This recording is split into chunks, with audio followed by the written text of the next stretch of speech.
اسلام آباد ایئرپورٹ کی out sourcing civil aviation کا اہم فیصلہ۔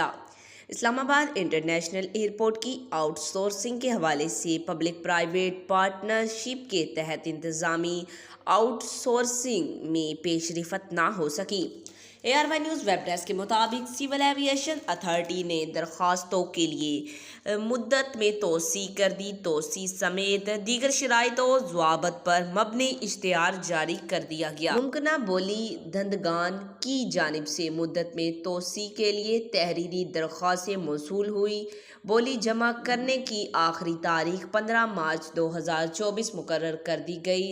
نظر ثانی شدہ بولی جمع کرنے کی آخری تاریخ کی مدت پوری ہونے پر دیگر مراحل کا آغاز ہو جائے گا۔ اس حوالے سے CAA حکام کا کہنا ہے کہ متعین کردہ ٹائم لائن کے علاوہ دیگر شرائط و ضوابط حسب سابق رہے گی۔